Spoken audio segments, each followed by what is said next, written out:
सबसे पहले आपको बताते हैं चक्राता से आती खबर, जहां पर जौनसार बाबर में सीएम धामी मॉर्निंग वॉक पर निकले और इस दौरान सीएम धामी ने स्थानीय लोगों से मुलाकात की है। लोगों से सरकार की चलाई जा रही योजनाओं का फीडबैक लिया है। साथ ही सीएम धामी ने परीक्षा देने जा रहे छात्राओं को भी परीक्षाओं के लिए शुभकामनाएं दी है। उनके साथ बातचीत करते हुए नजर आए। अधिकारियों के साथ महासू देवता मंदिर क्षेत्र के पुनर्निवास के मास्टर प्लान पर चर्चा कर रहे थे, कार्यों में तेजी लाने के निर्देश दे रहे थे। और इसी दौरान जब बच्चे दिखे स्कूल के, तो जो परीक्षा देने जा रहे थे उनको परीक्षा के लिए शुभकामनाएं दी और महासू देवता मंदिर के मास्टर प्लान के बारे में भी जाना।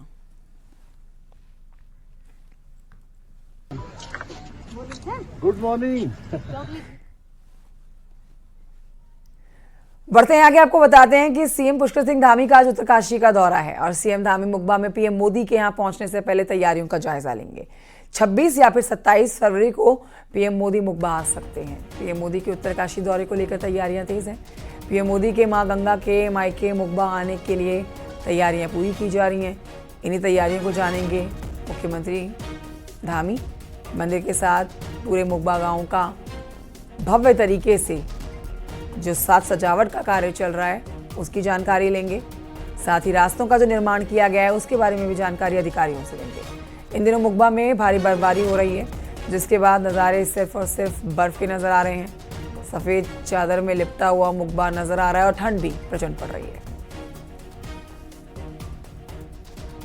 बलबीर परमार हमारे सहयोगी इस समय लाइव फोन लाइन पर मौजूद है और जानकारी के साथ। बलबीर, कब तक पहुंचेंगे सीएम धामी? कंचन, सीएम धामी कुछ ही देर में यहाँ पे पहुंचने वाले हैं, जिसके बाद अधिकारियों के साथ वहाँ जो हरसिल क्षेत्र है और मुखवा जो गांव है, मंदिर है, वहाँ का दौरे पे रहेंगे और स्थलीय निरीक्षण करेंगे। इस दौरान मुख्य सचिव से लेकर जो उच्च अधिकारी है शासन के, वो भी उनके साथ मौजूद रहेंगे। और अंतिम तैयारी है ये, क्योंकि अब कम ही समय रह गया है जब पीएम का दौरा होना है और मौसम को देखते हुए एक दिन पहले भी दौरा हो सकता है, जिसके को लेके जो सीएम धामी है खुद यहाँ पे पहुंचे हैं और लगातार यहाँ पे पहुंच के यहाँ पे जो दौरा है पीएम का, उसकी तैयारियों का निरीक्षण करेंगे। तो कह सकते हैं कि अंतिम दौर में तैयारियां है और युद्ध स्तर पे कार्य किया जा रहा है। अधिकारी अपना डेरा यहाँ हरसिल घाटी में डाले हुए हैं और पूरी तरह से जो तैयारियां होती है पीएम के आने से पहले, उसको अंतिम रूप दिया जा रहा है। मुखवा गांव को, मंदिर को सजाया गया है ताकि जब पीएम यहाँ पे पहुंचे तो एक व्यू पॉइंट भी वहां पे बनाया गया है, जहां से प्रधानमंत्री पूरे जो क्षेत्र पड़ता है हरसिल घाटी, धराली, उस पूरे क्षेत्र का को देख सकते हैं, निहार सकते हैं। प्राकृतिक सौंदर्य से भरा हुआ ये पूरा क्षेत्र है। तो तैयारियां अंतिम रूप में है। सीएम धामी कुछ ही देर में पहुंचने वाले हैं और सभी इंतजार कर रहे हैं। उसके बाद सीएम धामी निरीक्षण करेंगे और जो आवश्यक। बहुत शुक्रिया आपका बलबीर, जानकारी के लिए नजर बनाए रखें आप सीएम धामी के दौरे से जुड़ी हुई।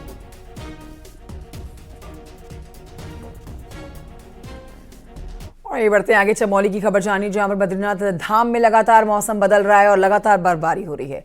तस्वीरें आपको दिखाते हैं। तस्वीरें देख के आप खुद अंदाजा लगा सकते हैं कि कितनी प्रचंड यहाँ पर ठंड पड़ रही होगी। जिस तरीके की तस्वीरें आप देखेंगे, ये तस्वीरें सफेद चादर में लिपटा हुआ पूरा आपको बद्रीनाथ धाम नजर आएगा और ठंड यहाँ पर बहुत ज्यादा है। मौसम कुछ दिन पहले ही बदला है, लगातार बर्फबारी हो रही है और इस कड़ाके की बर्फबारी का जो सामना कर रहे हैं वो ऑफिसर कर रहे हैं, वो पुलिसकर्मी, सुरक्षाकर्मी कर रहे हैं जो इस समय यहाँ पर सेवा में तैनात हैं। बर्फ गिरने से पूरी घाटी में कड़ाके की ठंड पड़ रही है, बल्कि इससे जो निचले इलाके हैं वहां पर भी गलन भरी सर्दी महसूस की जा सकती है।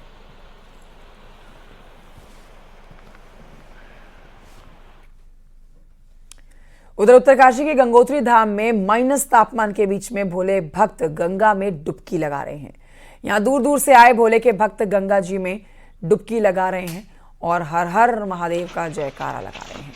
गंगोत्री में इस वक्त कड़ाके की ठंड है, चारों तरफ बर्फ ही बर्फ है, लेकिन भक्तों का जोश बिल्कुल कम नहीं है।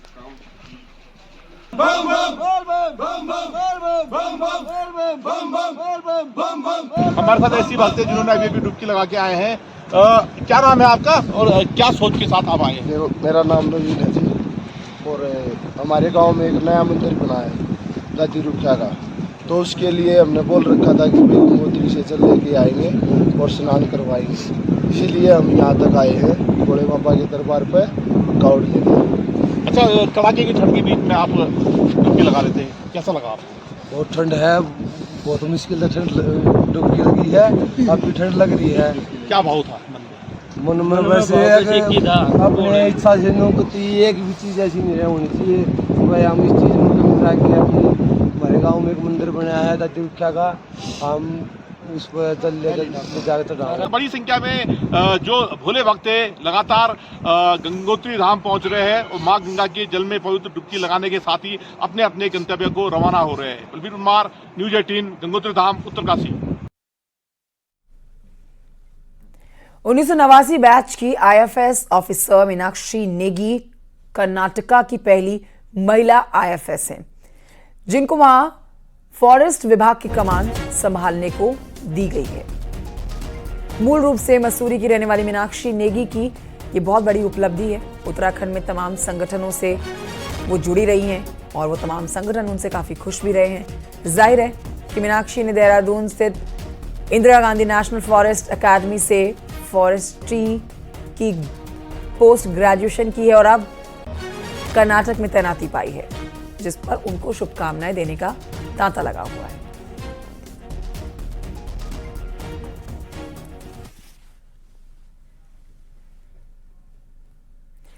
बढ़ते हैं आगे। देहरादून की खबर आपको बताते हैं, जहां पर आईपीएस केवल खुराना का लंबी बीमारी के बाद निधन हो गया है।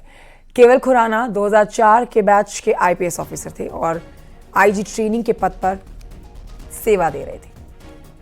12 बजे से 2 बजे तक केवल खुराना का पार्थिव शरीर लोगों के लिए अंतिम दर्शन के लिए उनके आवास पर रखा जाएगा और फिर दोपहर 3 बजे हरिद्वार के खड़खड़ी घाट पर अंतिम संस्कार होना है। अंतिम संस्कार में भारी संख्या में यहाँ पर लोग जुट सकते हैं, जानकारी मिल रही है। आईपीएस केवल खुराना देहरादून के एसएसपी रहते हुए काफ़ी ज़्यादा फेमस हो गए थे और अब लंबी बीमारी के चलते उनका निधन हो गया है।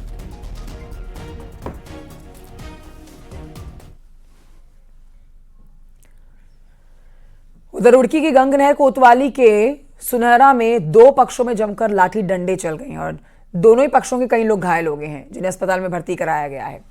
बताया जा रहा है कि मामूली सी बात थी, कहा सुनी में देखिए ये विवाद बढ़ता चला गया और विवाद इतना बढ़ गया कि खूनी संघर्ष हो गया 2 पक्षों में। मारपीट का ये वीडियो जो आप देख रहे हैं सोशल मीडिया पर भी वायरल हो रखा है। हालांकि न्यूज़ 18 इस वायरल वीडियो की पुष्टि नहीं करता है।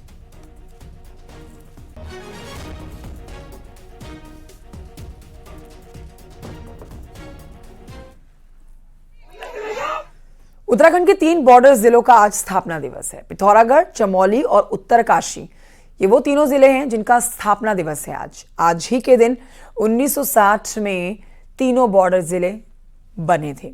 चीन से बिगड़ते रिश्तों की वजह से तीनों जिले बने।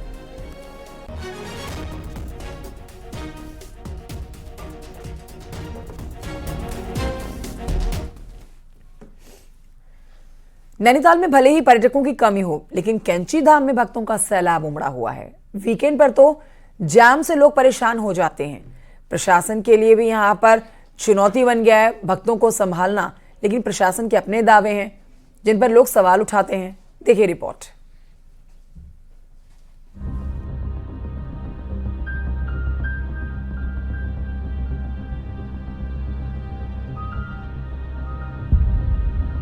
कैंची धाम में भक्तों का तांता आए दिन लग रहा है। वहीं वीकेंड में तो हालात कंट्रोल के बाहर हो रहे हैं और अल्मोड़ा हाईवे पर जाम लगने से भक्तों के साथ स्थानीय लोगों को भी समस्याएं झेलनी पड़ रही हैं।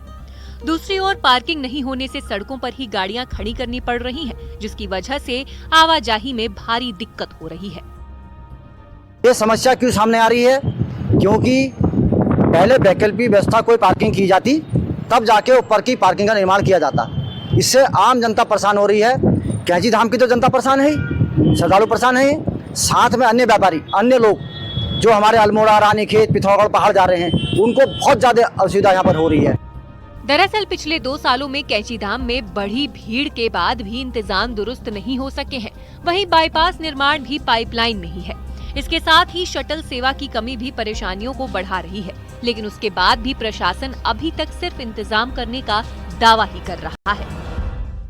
हमारी पूरी कोशिश है कि जो एक्स्ट्रा पार्किंग्स हमारे द्वारा बनाई गई हैं, जो रोड चिन्हित की गई हैं, उसमें शटल सेवा को लागू करते हुए उतनी गाड़ियों को कैचीजान ना जाने दिया जाए और शटल सेवा के माध्यम से उसको रेगुलेट किया जाए। उसके लिए कार्रवाई गतिमान है। बहुत शीघ्र पर्यटन की मीटिंग भी की जाएगी। कैंची धाम आस्था का बड़ा केंद्र है और हर साल यहाँ आने वाले श्रद्धालुओं की संख्या बढ़ती जा रही है, लेकिन इंतजाम पूरे कब होंगे इसका जवाब किसी के पास नहीं है। न्यूज़ 18 के लिए नैनीताल से वीरेंद्र बिष्ट की रिपोर्ट।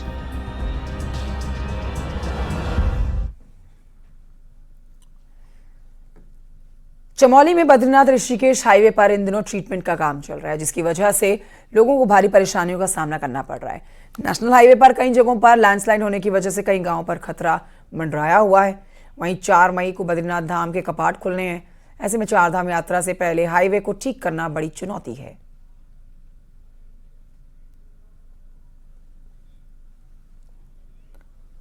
बद्रीनाथ राष्ट्रीय राजमार्ग पर मौजूद हूं और बद्रीनाथ राष्ट्रीय राजमार्ग पर पिछले जो बरसात है किस तरीके से नुकसान हुआ था उसकी तस्वीरें हम आपको दिखा रहे हैं। ये टंगड़ी क्षेत्र का इलाका है और यहाँ पे आप देखिए किस तरीके से पूरा लैंडस्लाइड होने के बाद सड़क क्षतिग्रस्त हो चुकी थी। लगभग यहाँ पे 1 सप्ताह तक वाहनों की जो आवाजाही थी उसमें काफी दिक्कतें हुई थी, लेकिन अब इसको भी ठीक किया जा रहा है। और जब 4 मई को भगवान बद्री विशाल के कपाट शीत काल के बाद ग्रीष्म काल के लिए खुल जाएंगे, तो उसके बाद यहाँ पे जो सड़क है उसको तब तक बताया जा रहा है कि ठीक कर दिया जाएगा। क्योंकि जिस तरीके से प्रत्येक वर्ष अगर यात्रा की बात करें तो 50 लाख से अधिक तीर्थ यात्री चारों धाम की यात्रा पर पहुंच रहे हैं, तो ऐसे में जो सड़क है उन्हें ठीक करना कहीं ना कहीं आवश्यक है, क्योंकि यात्रा निरंतर बढ़ रही है। तो ऐसे में जिला प्रशासन भी लगातार जो निर्माणदायी संस्थाएं उनके संपर्क में है और जहां जहां भी चमोली जनपद में पिछले वर्ष लैंडस्लाइड हुआ है उनको ठीक करने की कोशिश की जा रही है। नितिन सेगवाल, न्यूज़ 18, बद्रीनाथ राष्ट्रीय राजमार्ग, टंगड़ी। नैनीताल की बात करते हैं। देखिए, एक वक्त था नैनीताल के जो मैदान थे वहां पर राष्ट्रीय नहीं बल्कि अंतर्राष्ट्रीय खिलाड़ी देश के लिए बनते थे, लेकिन पिछले 3 दशकों से सुविधाओं का अभाव इस तरह का है कि खिलाड़ी आगे बढ़ ही नहीं पा रहे हैं। अब राज्य का खेल विभाग खिलाड़ियों को तराशने की तैयारी कर रहा है। रिपोर्ट देखिए।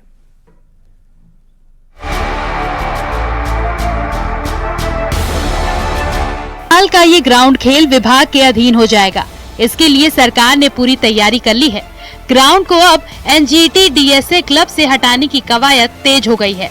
खिलाड़ियों को खेलों में सुविधाएं नहीं मिलने के बाद ये फैसला लिया गया है। वहीं कई घपले की शिकायत मिलने से सरकार इस खेल पवेलियन को अपने हाथों में ले रही है। खेल विभाग के संरक्षण में इस ग्राउंड को दिया जाना उचित होगा, ताकि इसको एक विधिक स्वरूप दिया जा सके। जो भी यहाँ प्रतियोगिताएं होती हैं उनका कोई वैल्यू हो, उनका बच्चों को कोई बेनिफिट मिले और आगे फ्यूचर करियर में उनको वो सारी चीज़ें हेल्प करें।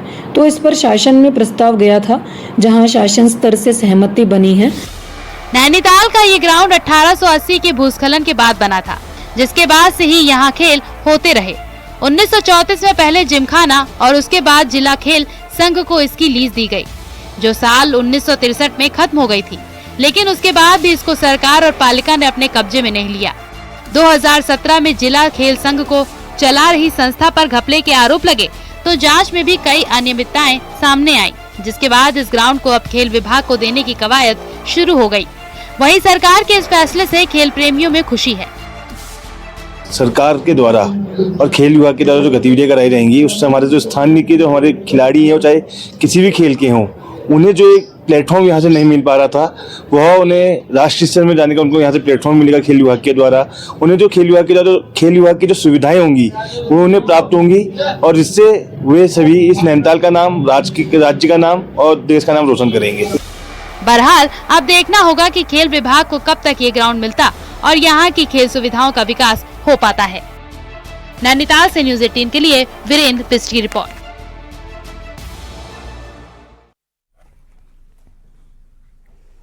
और इस समय एक बड़ी खबर देहरादून से आ रही है, जहां पर बीजेपी ने सभी जिलों में मंडल अध्यक्ष घोषित कर दिए हैं और नव नियुक्त मंडल अध्यक्षों की लिस्ट भी जारी कर दी गई है।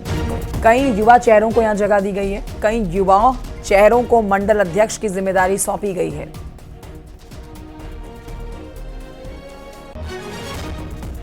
तो युवाओं के लिए बड़ी चुनौती है और देखिए, बड़ा कार्यभार उनको दिया गया है बीजेपी की तरफ से।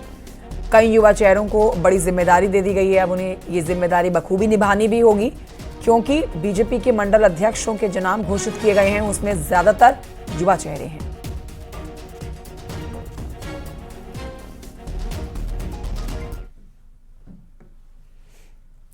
अब देखिए बीजेपी से जुड़ी अगली खबर है, जहां बीजेपी के हलकों में इन दिनों इस बात पर चर्चा तेज है कि बीजेपी हाईकमान एक बार फिर से राज्य की राजनीति में एक नया एक्सपेरिमेंट करने जा रही है, क्योंकि सोर्सेज बता रहे हैं कि इन दिनों चल रहे पार्टी के सांगठनिक चुनाव के तहत बीजेपी पार्टी की कमान किसी महिला नेताओं को सौंप सकती है। देखिए रिपोर्ट।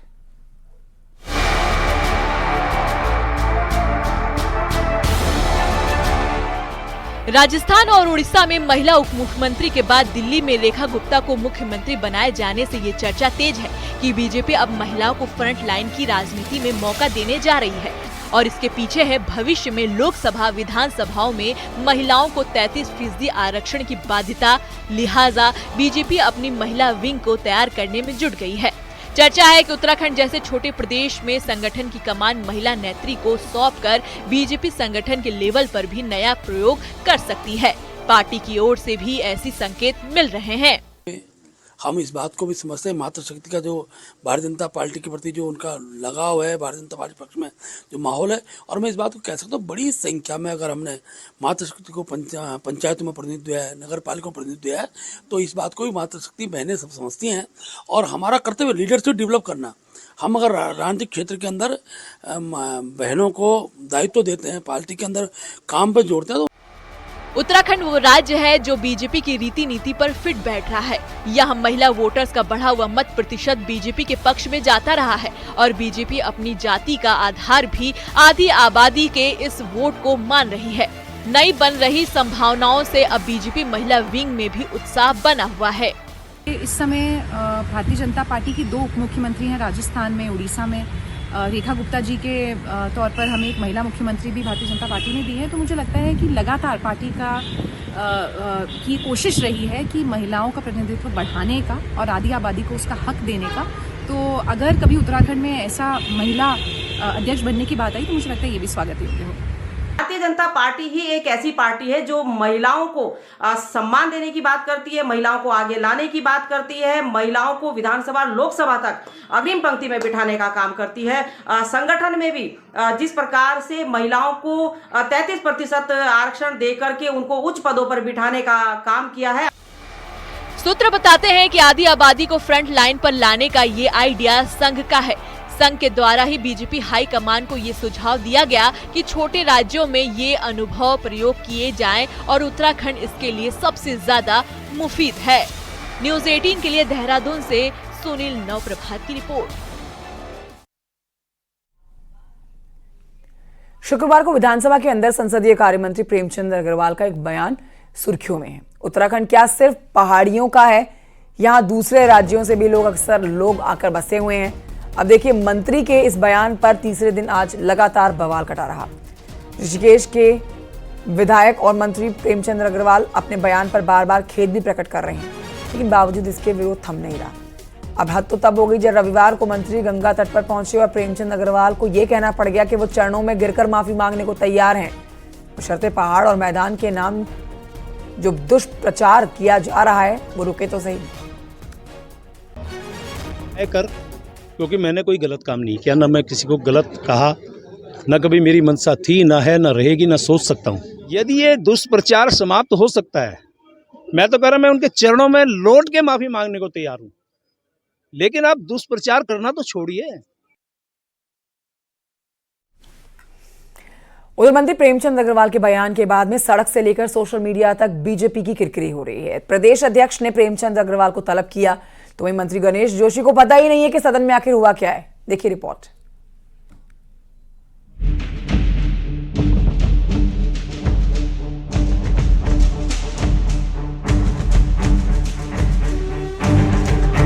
सोशल मीडिया हो या सड़क, इस बार विधानसभा सत्र में मंत्री प्रेमचंद अग्रवाल पहाड़ और मैदान को लेकर दिए अपने बयान पर बुरी तरह फंस गए हैं।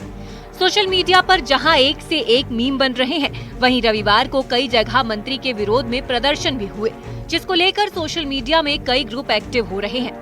बीजेपी नेता भी इसकी गंभीरता को भांप गए हैं और अब स्पष्टीकरण लिए जा रहे हैं। तो उनसे चर्चा हुई, बीच में जिस प्रकार का माहौल राज्य के अंदर खड़ा हुआ है वो माहौल ठीक रहे, इसकी अपेक्षा हमने उनसे की है।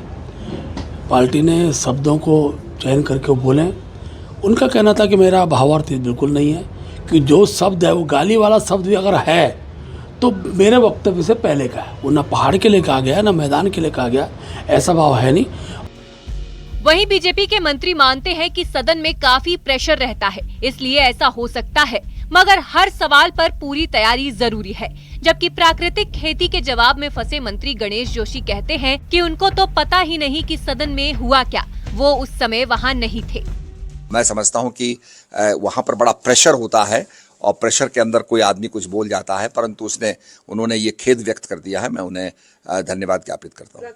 हालांकि मैं उस समय जब ये घटना घटी, मैं मेरे परिवार में कोई घटना घट गई थी, तो मैं क्वेश्चन आवर्स के बाद हल्द्वानी चला गया था।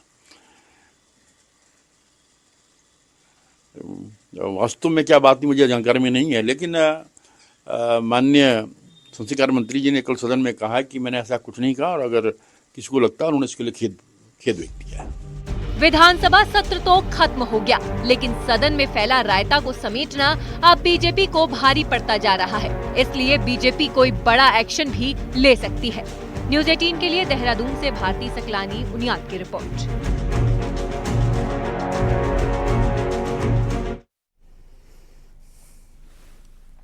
कैबिनेट मंत्री प्रेमचंद अग्रवाल के सदन में पहाड़ और मैदान के बयान पर सीएम धामी ने कहा है कि ये राज्य सभी का है। राज्य में कई अचल है, सभी राज्य को आगे बढ़ाने का काम करेंगे।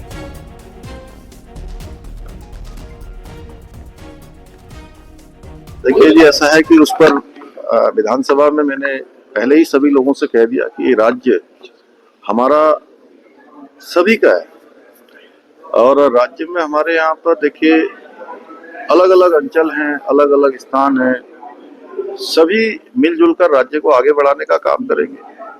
किसी की भावना को किसी तरह से भी किसी को आहत करने का भी कोई अधिकार नहीं है, और उस पर मैंने विधानसभा में पहले ही बोला है।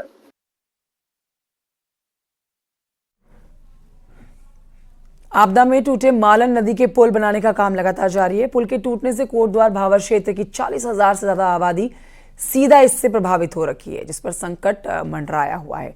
पीडब्ल्यूडी को 15 अप्रैल तक पुल के निर्माण कार्य के निर्देश दिए गए हैं। डीएम पौड़ी ने बताया कि पुल के 12 पिलर्स में से 10 पिलर्स का काम पूरा हो चुका है, जिसमें अब स्लैब शिफ्टिंग का काम किया जा रहा है। अप्रैल तक पुल गाड़ियों के लिए खोल दिया जाएगा।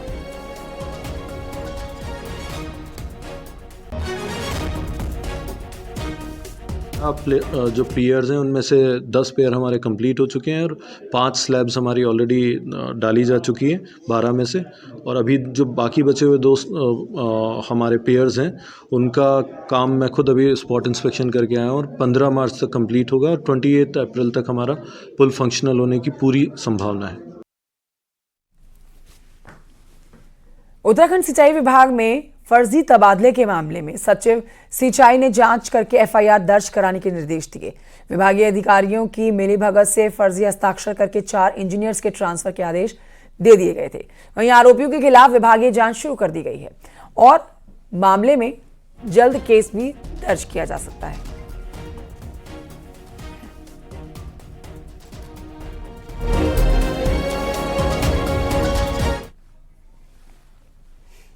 और ये आगे बढ़ते आपको बताते हैं, उत्तर प्रदेश निर्माण निगम में 160 करोड़ रुपए के गबन का बड़ा मामला सामने आया और इस घोटाले को लेकर पूर्व अधिकारियों के खिलाफ नेहरू कॉलोनी थाने में 6 अलग अलग मुकदमे दर्ज हो चुके हैं। गबन के आरोप में रिटायर्ड और पूर्व अधिकारियों को जिम्मेदार ठहराया गया। अपर परियोजना प्रबंधक सुनील कुमार की शिकायत पर जांच शुरू हुई है, जिसमें सरकारी विभागों के लिए दी गई निर्माण राशि को दूसरे काम में खर्च कर दिखाया गया। जांच में सामने आया कि कई योजनाओं के लिए पैसा जो मिला था वो गबन कर लिया गया, जिसका कोई हिसाब किताब ही नहीं मिला। बताया जा रहा है कि सभी मामले जो हैं ये साल 2012 से साल 2018 तक के हैं।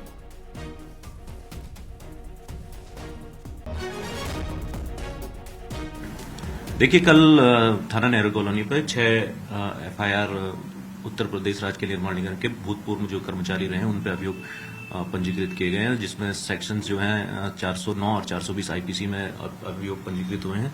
बेसिकली इनमें जो भी 6 प्रकरण हैं, इसमें टोटल 5 अभियुक्त हैं, जिनमें अलग अलग प्रकरणों में अभियोग पंजीकृत हुए हैं और इसमें वित्तीय अनियमितता को लेकर और राजकीय धन के गबन को लेकर आरोप इन पर लगे हैं। अब इन्वेस्टिगेशन जारी है इसमें।